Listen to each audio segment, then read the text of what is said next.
C'est pour ça qu'on représente et qu'on utilise beaucoup ce type de diagramme qui est dit un diagramme de phase.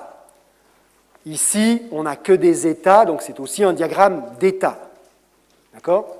Quand on passe d'un mode d'organisation à un autre. Vous voyez apparaître solide, liquide, vapeur, ce n'est pas un vrai là, c'est juste un modèle, d'accord, qui s'adapte un peu à presque toutes les situations. Vous voyez qu'on fait apparaître différents états, et le sens qu'il faut prendre de ça, c'est quand vous prenez un point sur le graphique, à cette température-là, à cette pression, cette matière-là doit être à l'état liquide. Et si elle n'y est pas, elle va y aller, parce que c'est son état de stabilité à cette pression, à cette température-là. D'accord? Donc si elle n'est pas déjà dans cet état-là, elle va forcément y aller. Vous voyez qu'on fait apparaître, entre les différents états, des lignes. Sur ces lignes-là, ça veut dire qu'on peut avoir en même temps, et de manière stable, d'accord, qui reste permanente, à la fois, par exemple ici, le liquide et le gaz. Ben, c'est par exemple, je prends le cas de l'eau, quand on est à 100 degrés Celsius sous un bar. On est en train d'évaporer l'eau, ou si on est juste à la limite, d'accord, de condenser, ou tout simplement, ça ne bouge pas. D'accord? Ça marche. Mais si on augmente à peine la température, ou qu'on change un tout petit peu la pression, on va basculer ou d'un côté ou de l'autre, et ça va tendre à passer sous forme liquide ou passer sous forme gaz, parce qu'on n'est plus exactement sur la ligne. D'accord? Vous voyez également apparaître, ici, là en bas, ce qu'on appelle le point triple. On ne s'est pas beaucoup foulé au niveau du nom, hein, d'accord? C'est les trois lignes qui se rejoignent à cet endroit-là.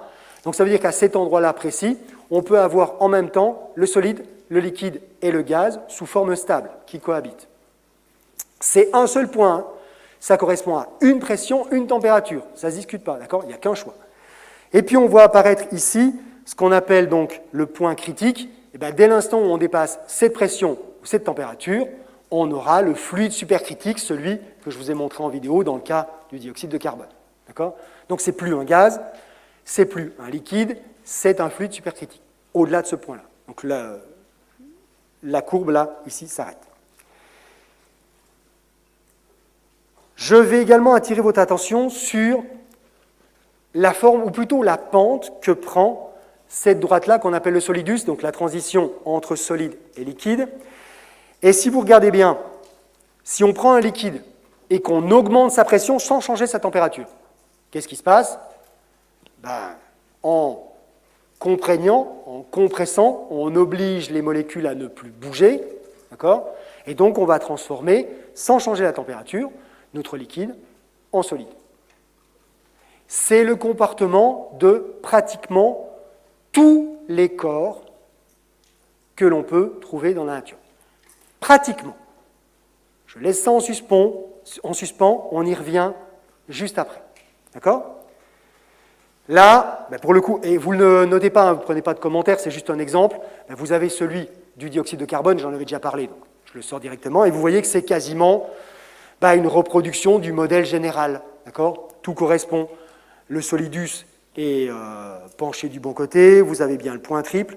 On voit bien apparaître aussi le point critique, d'accord? Celui où justement on avait la transition. Et vous voyez qu'en fait, c'est à basse température, c'est à peine 30 degrés, ce qui explique pourquoi c'est utile, pourquoi on l'utilise pour faire l'extraction de la caféine, parce que ça veut dire que le café, on le porte simplement à 30 degrés, ça ne le détruit pas, ça ne détruit pas les arômes, d'accord? C'est pratique. Par contre, on a une pression qui est relativement élevée, on est à 73 atmosphères, c'est déjà pas mal. Mais technologiquement, ce n'est pas dur à faire, d'accord? C'est facile à faire technologiquement, pas de problème. Vous voyez également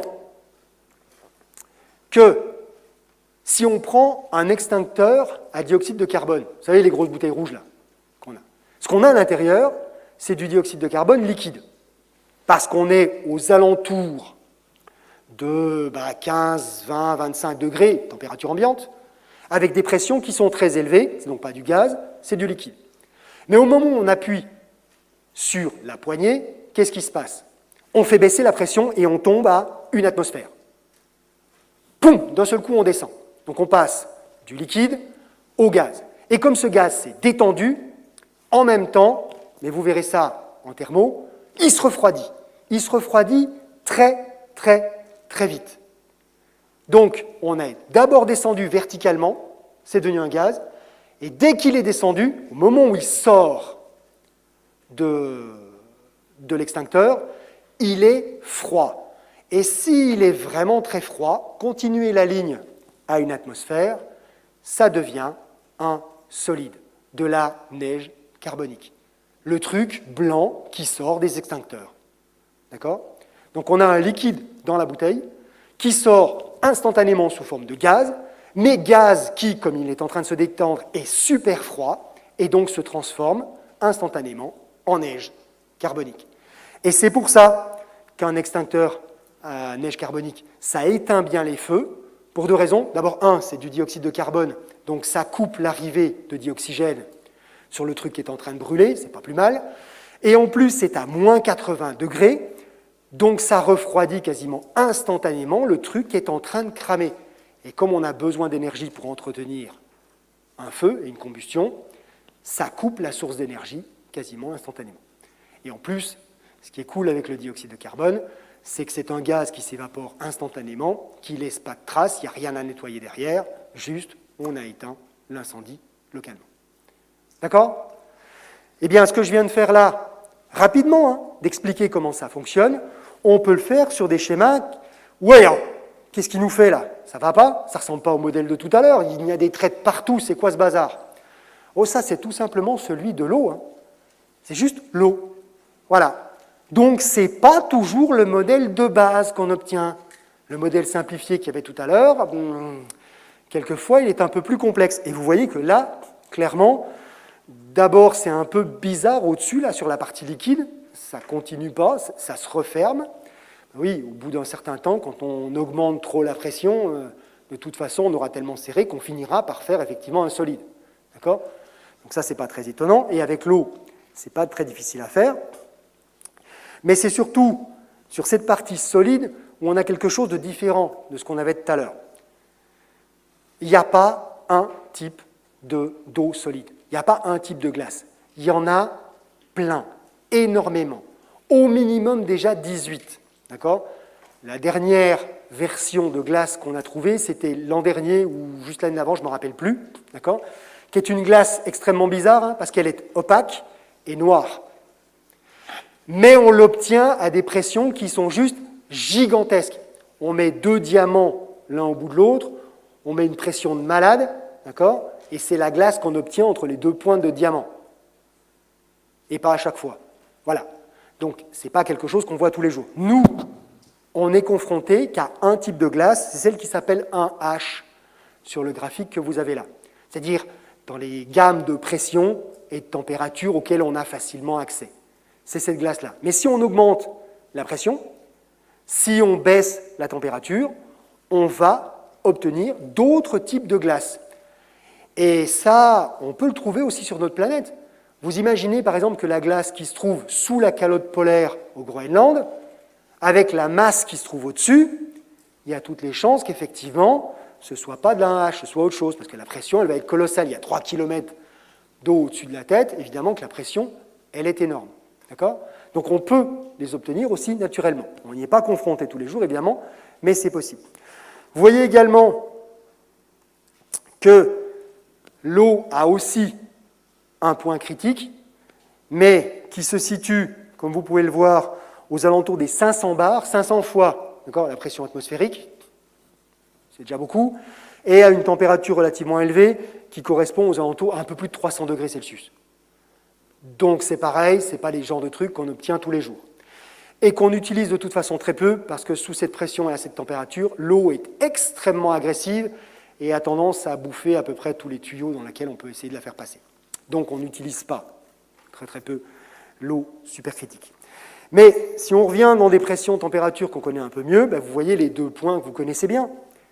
100 degrés Celsius, 1 bar, une atmosphère à peu de choses près, c'est le point d'ébullition de l'eau. Voilà, quand on passe de l'eau liquide à l'eau gazeuse.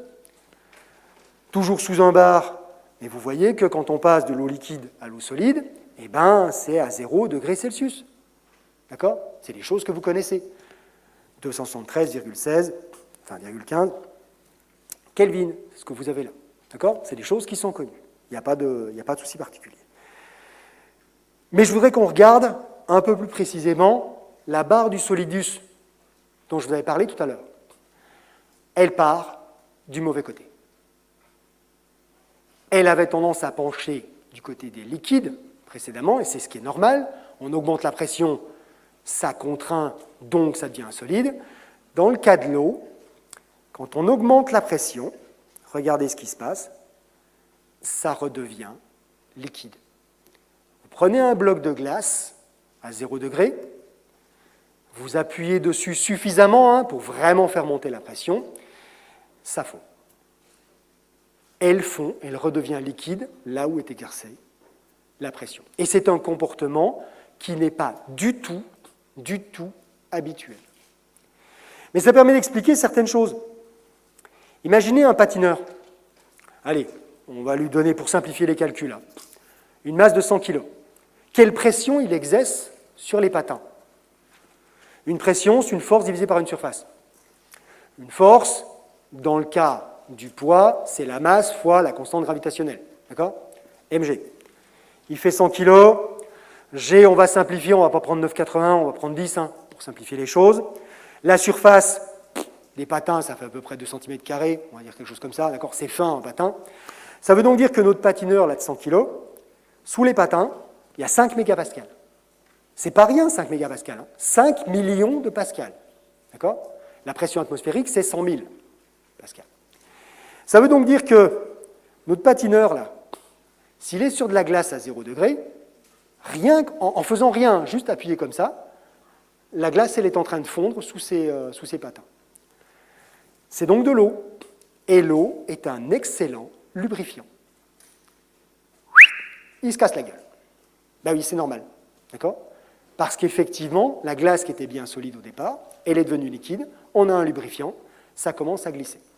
Ce n'est pas la seule explication pourquoi les patins, pourquoi les skis, ça glisse sur la neige, il y en a d'autres. D'accord? Mais c'est aussi une des raisons pour lesquelles, effectivement, alors que quand on pose ses doigts sur de la glace, ça a plutôt tendance à coller.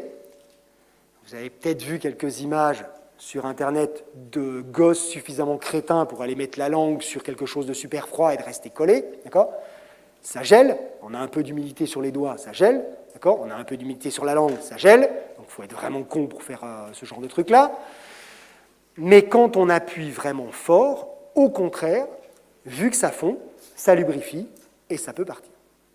Et c'est juste une interprétation de ce qu'on trouve ici.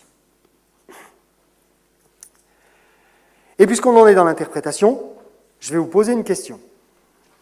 Oups, je ne sais pas pourquoi il m'a éjecté là. Alors, je ne sais pas ce qu'il m'a fait là. Alors, j'en ai mais vraiment pas la moindre idée. Pourquoi il ne m'a pas mis la diapo? Ah. Il y a toujours un truc bizarre qui se passe.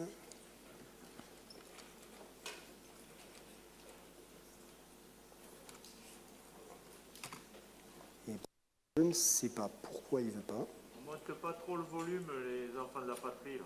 Merci. Non, il ne veut pas. Bon, c'est pas grave. Je vais juste vous la mettre comme ça. Si je prends de l'eau liquide, 25 degrés, je suis dans la station spatiale, d'accord? L'ISS, là au-dessus. Cette eau liquide, 25 degrés, je la projette dans l'espace juste à côté de moi. L'espace, on va considérer que la pression atmosphérique, elle est quasiment, enfin que la pression là, elle est quasiment négligeable, c'est proche de zéro. D'accord? Donc, pression proche de zéro, et la question que je vous pose, et bien entendu, à la température, on est dans l'espace là. Considérez qu'on est à moins 200, moins 250 degrés Celsius. D'accord? Qu'est-ce qui se passe? Donc, j'avais de l'eau liquide, sous une atmosphère, à une vingtaine de degrés, je la balance instantanément dans le vide spatial, pression voisine de zéro, température aux alentours des moins 200, moins 250. Qu'est-ce qui se passe? Qu'est-ce qui arrive à cette boule d'eau? d'accord, qui sera sous forme de boule, hein, parce qu'on est dans le vide, en apesanteur. Ok? Qu'est-ce qui lui arrive?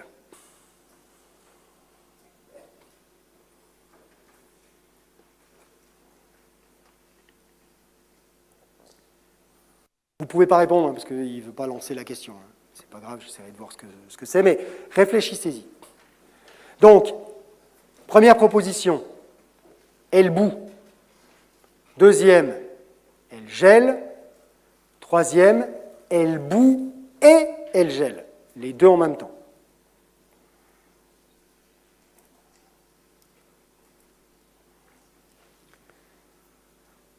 Eh bien, je ne sais pas ce que vous en êtes dans votre réflexion, mais elle va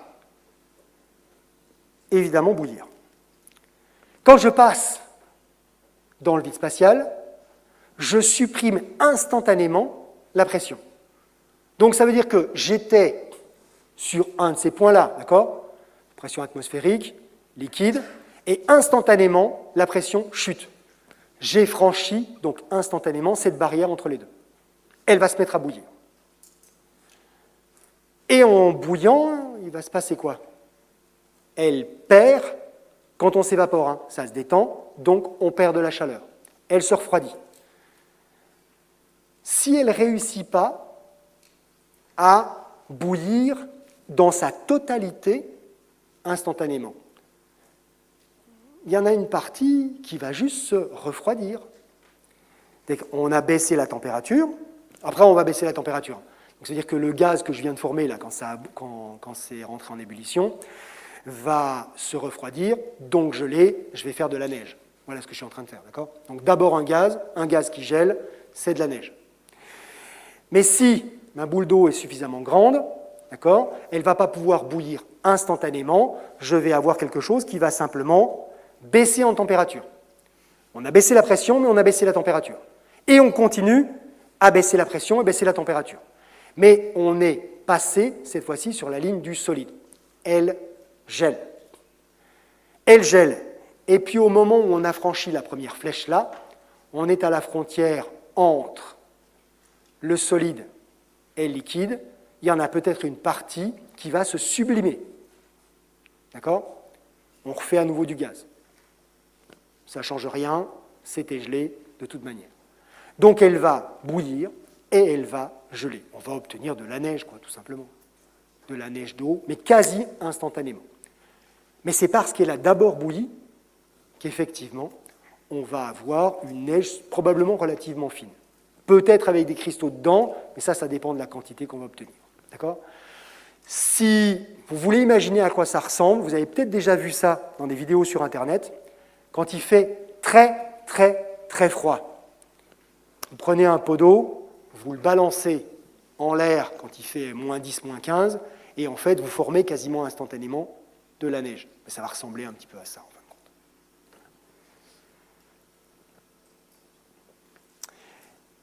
Et ça, c'est une question que je vous laisse pour que vous y réfléchissiez. Vous avez donc dans le cours ce schéma-là. Et la question que je vous pose, et il faut que vous y trouviez une réponse par vous-même. Quand vous aurez trouvé une réponse, ça veut dire que vous avez compris comment ce système fonctionne et comment il faut l'utiliser. Vous imaginez que vous avez donc un récipient indéformable, incassable, totalement rempli à ras-bord d'eau liquide. Et puis, on le refroidit. Qu'est-ce qui se passe?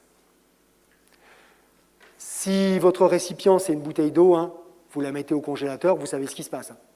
La bouteille, elle explose. Mais là, le récipient est indéformable, incassable. Donc là, ce n'est pas comme la bouteille d'eau au congélateur, la bouteille ne casse pas. Avec une bouteille en verre, c'est certain, le résultat, c'est toujours le même. D'accord? Enfin, si on a de la chance, c'est le bouchon qui saute, et si on n'a pas de chance, c'est la bouteille qui éclate. D'accord? Mais là, ça ne peut pas exploser.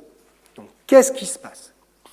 Vous y réfléchissez, on pourra en rediscuter dans un prochain cours en ED, mais réfléchissez-y par vous-même, essayez de voir comment, avec ce schéma-là, vous traitez ce type de problème. Ce n'est pas très compliqué, mais réfléchissez-y par vous-même. Voilà. Donc maintenant, on va reprendre ces différents états, les uns après les autres. Solide relativement brièvement, vapeur, on y passera un peu plus de temps, et puis liquide, dans les faits, on le traitera majoritairement sous forme des solutions.